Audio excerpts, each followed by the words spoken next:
Have you ever walked into a room and felt the weight of silence, where your team wouldn't make eye contact and you can feel the trust slipping away after leading them through a difficult transition?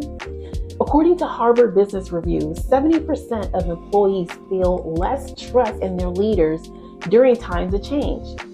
But here's what most leaders get wrong. It's not about your honesty, it's about how people feel after surviving uncertainty with you.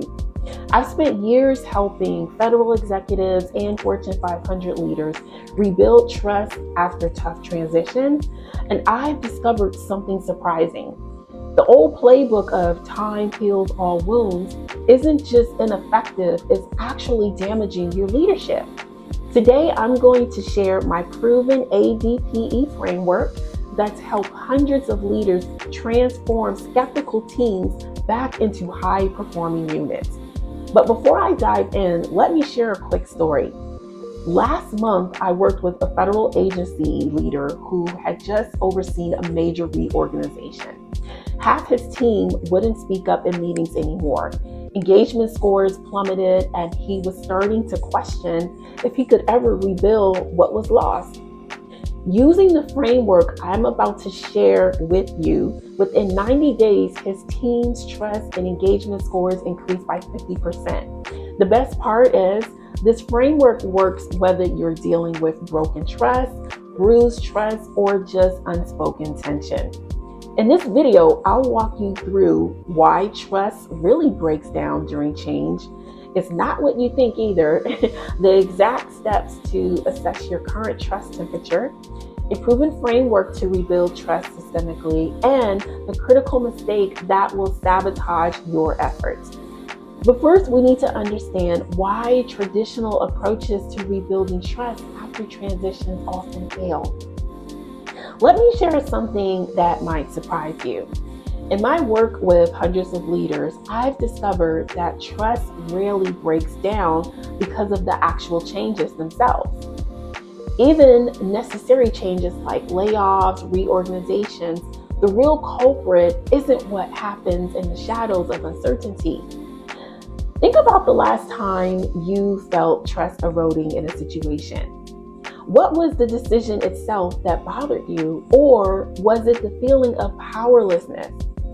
Research shows that loss of control is one of the biggest psychological threats that humans face. When clarity and transparency disappear during transition, it creates a vacuum. And in that vacuum, something dangerous happens. Rumors start moving faster than facts. I saw this play out dramatically within a Fortune 500 client last year. They were implementing a major policy change, and the leadership team thought they were being transparent by sending out weekly updates. But here's what they missed in between those weekly updates. Their team was spending hours speculating about worst case scenarios. By the time the next update came, the damage had already been done. The fear and confusion had already taken root. This is where the ADPE framework comes in. It stands for assess, diagnose, prescribe, and evaluate. Let me break down each component for you. First, we need to assess the current trust temperature. Is it broken trust, where people actively avoid interaction? Is it bruised trust, where engagement is low but might be salvageable? Or is it unspoken tension, where everything looks fine on the surface but feels off?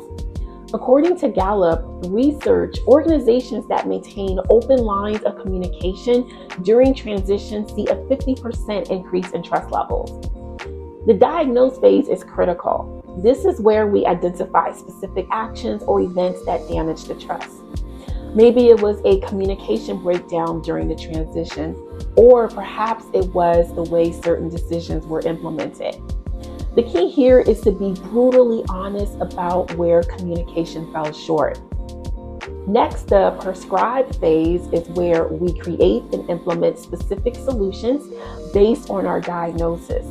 This involves creating clear action plans, reinstating routines, and most importantly, inviting feedback when it's difficult to hear. Studies show that leaders who demonstrate vulnerability during these phases are twice as likely to rebuild trust successfully. Finally, the evaluate phase is about monitoring progress and measuring outcomes.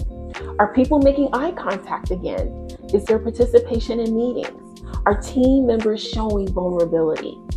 Remember, trust rebuilds over time through consistent actions and measurable improvements. Now, let me share the 3 biggest mistakes I see leaders make when trying to rebuild trust. These aren't just theoretical, these are real examples from my work with executives who learn these lessons the hard way. First, don't ignore the elephant in the room. Silence feels like complicity or indifference. I worked with one leader who thought avoiding discussion of a recent layoff would help people move on faster. Instead, it created a culture of anxiety where people wondered what other topics were off limits. Second, don't overpromise. Be real about what you can control and follow through on it. One of my clients made the mistake of promising no more changes this year to calm his team. When market conditions forced another round of restructuring 2 months later, his credibility was shot. Third, and this is crucial, don't assume time heals all wounds. Trust is rebuilt through consistent actions, not wishful thinking. The Microsoft case study is a perfect example here. After a major leadership change, they implemented a systemic feedback and open communication system. This proactive approach significantly improved employee trust and engagement levels. Let me show you how this works in practice. I had a client with a large federal organization, and they went through 3 leadership transitions within a year. The new leader who came on board didn't want to discuss it, and that led to more fear and uncertainty. When I was able to demonstrate to the new leader how this was eroding trust even more, she began to open up. And when she started to open up, that encouraged the team to open up about their fears and concerns, and we were able to address them head on. By next year, we were able to raise their employee survey scores by 11%, simply by addressing the elephant in the room.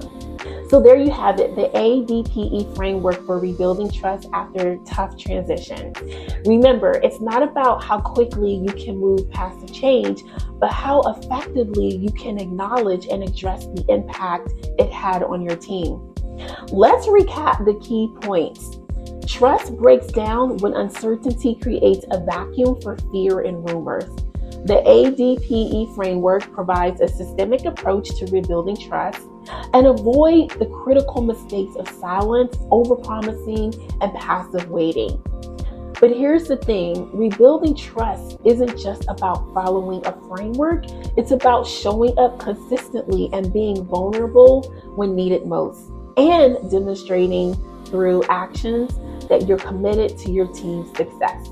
Remember, trust isn't rebuilt through a public service announcement. It's rebuilt through consistent actions over time. Start with one step from the ADPE framework today and watch how it transforms your team's dynamics.